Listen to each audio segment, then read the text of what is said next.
बिस्मिल्लाहिर्रहमानिर्रहीम। अस्सलाम वालेकुम फ्रेंड, मेरा नाम है जी मीर कशिया। मुझे देख रहे हैं जी यूट्यूब पे, फेसबुक पे, इंस्टाग्राम पे, टिकटॉक पे जी। तो आज एक नई इमिग्रेशन अपडेट के साथ हाजिर हूँ जी। इसके मुतालिक बात करेंगे, ज़्यादा लंबी वीडियो नहीं होगी। रिसेंटली अभी एक नया इन्होंने इमिग्रेशन पॉलिसी अनाउंस किया है कनाडा की, जो फेडरल अथॉरिटी है जी इमिग्रेशन की, IRCC की। इसके अंदर इनके जो इमिग्रेशन मिनिस्टर हैं मार्क मिलर और Canadian prime minister Justin Trudeau की प्रेस कॉन्फ्रेंस थी, जिसके अंदर जनाब उन्होंने 3 साल का जो प्लान है वो दिया पब्लिक के सामने, क्योंकि पब्लिक का बहुत प्रेशर है और अभी आगे इलेक्शन भी होने वाले हैं नेक्स्ट ईयर। तो ये जो अभी करंट जो रूलिंग पार्टी है लिबरल, उनका ये ख्याल है जी कि अगर हम इसको थोड़ा सा चेंजेस लेके आएंगे, लोगों की ओपिनियन देखेंगे और उसके ऊपर इम्प्लीमेंट करेंगे, ताकि आने वाले इलेक्शन में हमें मेजॉरिटी हासिल हो। अभी दो अपोजिशन है जी कनाडा के। एक तो है जनाब कंजर्वेटिव एनडीपी का, क्योंकि कोलिशन चल रही है लिबरल के साथ, तो वो भी ऑफ एंड ऑन जो है ना इस गवर्नमेंट की पॉलिसी के अगेंस्ट स्टेटमेंट वगैरह देते रहते हैं। तो जो नया प्लान है जी 3 साल का, जिसको इमिग्रेशन लेवल्स प्लान कहते हैं, उसके अंदर उन्होंने 2025, 2026 और 2027 का वाइस वर्सा उन्होंने प्लान दिया है, जिसके मुताबिक हर साल वो जो टोटल कनाडा की पॉपुलेशन है उसका 5% लेस जो इमिग्रेंट्स कनाडा में आएंगे, भले वो इकनॉमिक क्लास से हों, फैमिली क्लास से हों, रिफ्यूजीज़ हों या फ्रेंच स्पीकिंग जो प्रोविंसेस हैं उनकी इमिग्रेशन हो। तो स्टेप बाई स्टेप मैं आपको इसके बारे में गाइड करूँगा जी। तो इन्होंने एनुअली जो ऐड किया जी 3,60,000 PR इन्होंने हर साल देने का अनाउंस किया है। इसको मैं स्टेप बाई स्टेप करूँगा। ये क्यों दिया जी, ताकि कनाडा की इकॉनमी को स्ट्रेंथन किया जाए और recover the families and refugees. Mean के जो फैमिलीज़ की जो रीयूनिफिकेशन होती है उसको गैदर किया जाए, और साथ में जो रेफ्यूजीज़ है उनको अकोमोडेट किया जाए कनाडा के अंदर, ठीक है जी। तो 2025 के अंदर इन्होंने 3,95,000 लोगों को PR कार्ड देने। मीन्स के 3,95,000 ऐसे लोग होंगे जो इकनॉमिक क्लास के अंदर आएंगे, फैमिली रीयूनिफिकेशन के अंदर आएंगे, जिसको फैमिली रीयूनियन कहते हैं उसके अंदर आएंगे, रेफ्यूजीज़ या जो ह्यूमैनिटेरियन बेसिस के ऊपर जो बंदे कनाडा में आके रेफ्यूजी असाइलम करते हैं उनको इमिग्रेशन देनी है। साथ में जो इंटरनेशनल स्टूडेंट वगैरह हो गए, भले वो फ्रेंच स्पीकिंग जो प्रोविंसेस उनके अंदर हैं या आउट ऑफ जो प्रोविंसेस हैं जहाँ पे फ्रेंच पढ़ाई जाती है वहाँ पे, ठीक है जी।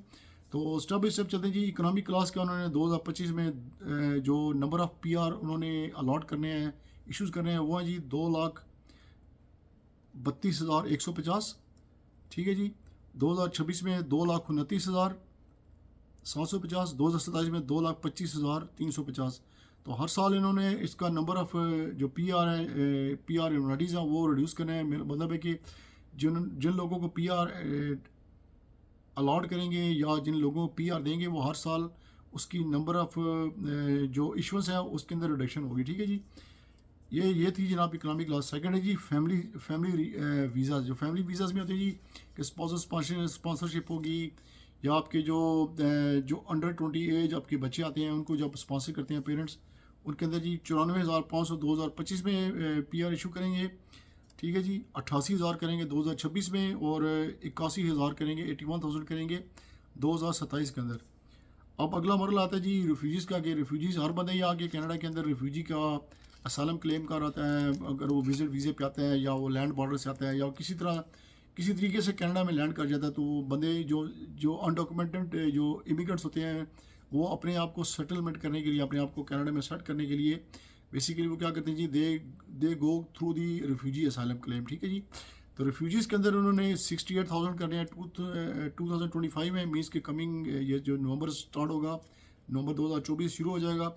2026 के अंदर 62,750 करने हैं, और 2027 के अंदर उन्होंने 58,850 लोगों को PR कार्ड देने हैं, जिन लोगों के रिफ्यूजी केसेस वगैरह अप्रूव हो जाएंगे। अब आते हैं जी फ्रेंच स्पीकिंग के लिए जी। जो क्यूबेक आउट ऑफ प्रोविंस जो बंदे अप्लाई करेंगे क्यूबेक में एज ए इमिग्रेंट आने के लिए, उनके लिए फ्रेंच स्पीकिंग मस्ट है। फ्रेंच के जो टिप्स जिसको कहते हैं TIFF जो होता है लैंग्वेज का होता है, वो करना पड़ेगा। तो उसकी सूरत में क्या है जी कि जो बंदे अंडर फ्रेंच इमिग्रेशन आएंगे जी, 29,300 पीपल को ये PR इशू करेंगे क्यूबेक के अंदर। सिमिलरली 2026 में 31,350 लोगों को PR देंगे, और वाइस वर्सा 2027 के अंदर 31,350। अगर आप इन टोटल नंबर को करें जी कि economic class, family class, refugee protection act के अंदर या फ्रेंच स्पीकिंग, तो टोटल जनाब 2025 के अंदर 3,95,000 लोगों को कनाडा की जो गवर्नमेंट है या जो IRCC है, Canada will issue 395,000 PR card to the people, ठीक है जी, from all around the world. अब आते हैं जी 2026 के अंदर जी, अगर आप economic class, family class, refugee protection act या ये जो फ्रेंच स्पीकिंग की कैटेगरीज के अंदर आते हैं, इन्होंने 3,80,000, मतलब है कि 15,000 से यहाँ से कट हो गया, ठीक है जी, क्योंकि इनका 3 साल का प्लान है कि हर साल इन्होंने 5% जो टोटल कनाडा की पॉपुलेशन है 5% इन्होंने जो नंबर ऑफ इशुएंस है PR की उन्होंने कम करनी है। 2027 के अंदर अगर आप टोटल अगर देखें economic class, family class, refugee protection act या ये फ्रेंच स्पीकिंग जो अंडर फ्रेंच इमिग्रेशन जो बंदे अप्लाई करते हैं PR कार्ड या इमिग्रेशन अप्लाई करते हैं, तो उन्होंने ये कनाडा की गवर्नमेंट है 3,65,000 लोगों को PR कार्ड इशू करेगी। इसका मतलब क्या हुआ जी? इसका मतलब ये हुआ जी कि इन्होंने अपना जो इमिग्रेशन का जो सिस्टम है इसको जो अपोजिशन पार्टी को भी कहते हैं जी कि our immigration system is broke, means के इमिग्रेशन सिस्टम इज़ ब्रोकन, के कोई बंदा भी जनाब लूप होल से कनाडा में आ जाता है, जैसे क्या कहते हैं उसको, गैर कानूनी या जो नाजायज़ किस्म के एजेंट्स बैठे हुए हैं, भले वो इंडिया में हो, पाकिस्तान में हो या कनाडा के अंदर हो, जो पैसे लेके बंदों को जनाब फेक जॉब ऑफ़र के थ्रू कनाडा में ले आते हैं। वो जब बंदे आते हैं कनाडा में तो रुल जाते हैं, उनको जॉब नहीं मिलती है। तो उसको ओवरकम करने के लिए, क्योंकि एज सच उस सिचुएशन में, उस सूरत में कनाडा की गवर्नमेंट को कोई इसका फ़ायदा नहीं हो रहा है, कोई बेनिफिट नहीं मिल रहा है, और जो जायज़ बंदे हैं जो बंदे डिज़र्विंग हैं उनका जो है ना हक मारा जाता है, उनके राइट्स के ऊपर एक किस्म का डाका पड़ता है, ठीक है जी। तो इसको इमिग्रेशन ये जो अपोजिशन पार्टी वाले हैं वो कहते हैं जी कि this is the broken immigration system. तो कनाडा की जो अभी करंट जो क्या कहते हैं रूलिंग पार्टी है, जिसको कहते हैं लिबरल पार्टी की जो प्राइम मिनिस्टर है जी, उनका नाम है जस्टिन ट्रूडो।